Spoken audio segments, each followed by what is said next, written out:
क्या एक पुराना कैमरा श्रापित हो सकता है? इस कैमरे से ली गई हर एक तस्वीर क्या हमारी ज़िंदगी में एक बुरा साया ले आ रहा है, जो हर एक तस्वीर के साथ धीरे धीरे हमारे करीब और हमारे नज़दीक आता जा रहा है। आज की कहानी है कुछ ऐसी ही। आज की कहानी है एक ऐसी ही पुराने कैमरे जो बहुत ज़्यादा कर्स है। Welcome to my story guys, मैं हूँ नामिका और आज हम लोग देखने वाले हैं द कर्स कैमरा।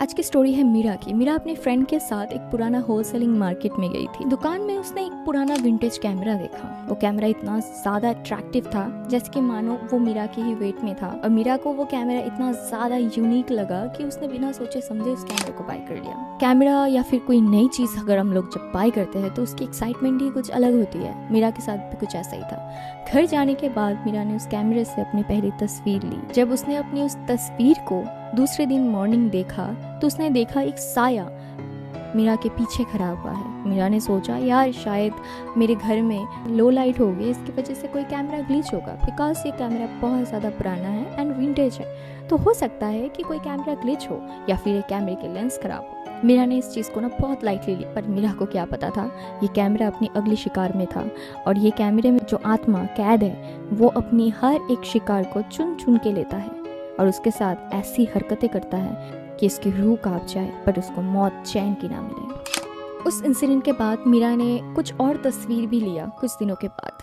वही सेम चीज़ है, बट एक चीज़ ना उसमें थोड़ा अननेचुरल था। धीरे धीरे वो साया, जितनी तस्वीर वो खींच रही थी, धीरे धीरे वो साया मीरा के और भी ज़्यादा करीब आती जा रही थी। मीरा ने सोचा कि मुझे इस बात को अपनी फ्रेंड के साथ शेयर करनी चाहिए। मीरा ने ठीक वैसा ही किया। अपनी दोस्त के साथ उसने इस इंसिडेंट को शेयर किया। उसने ना इस चीज़ को बहुत ही ज़्यादा कैजुअल ले लिया।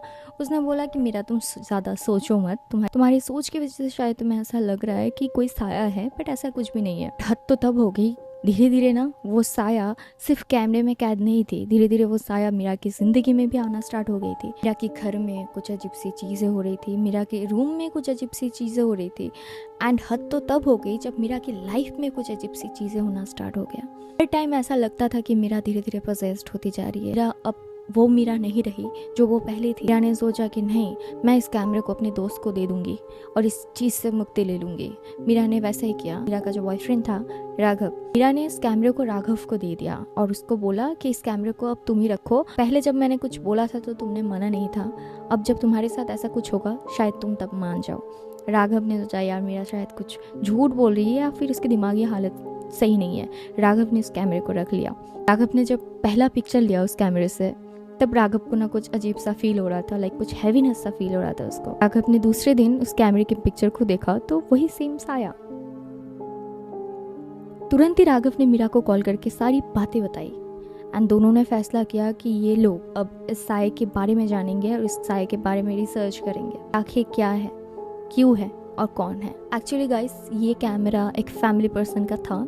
आई डोंट नो उनका नाम क्या है, बिकॉज मैंने बहुत ढूंढने की कोशिश की बट उनका नाम मुझे नहीं पता चला।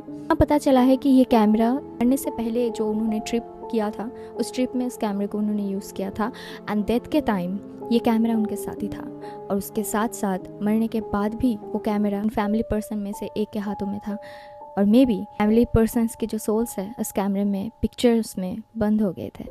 राघव एंड मीरा ने इस कैमरे को डिस्ट्रॉय करने का कोशिश किया। उन्होंने सोचा कि इससे पीछा छूटने का एक ही रास्ता है, क्यों ना हम इस कैमरे को डिस्ट्रॉय करते हैं, इसको तोड़ दे। राघव ने ठीक वैसा ही किया। उन्होंने सारी चीज़ें अरेंज कर ली कि इस कैमरे को तोड़ के अगर कोई रास्ता ना मिले तो ये हम जला देंगे। जब राघव ने इस कैमरे को तोड़ने की कोशिश की तो एक अजीब सा ठंड उनको महसूस हो रहा था उनके रूम में। राघव एंड मीरा बहुत ज़्यादा डर गए थे, बट उन्होंने डर को काबू किया, बिकॉज हर लोग सिर्फ डरते नहीं हैं, कुछ हमारी तरह फियर फाइटर्स भी होते हैं। जब राघव इस कैमरे को डिस्ट्रॉय कर ही रहा था, एक चीख, एक आवाज़, दर्द भरी एक आवाज़ सुनाई दी उनको, प्लीज़ इस कैमरे को मत तोड़ो।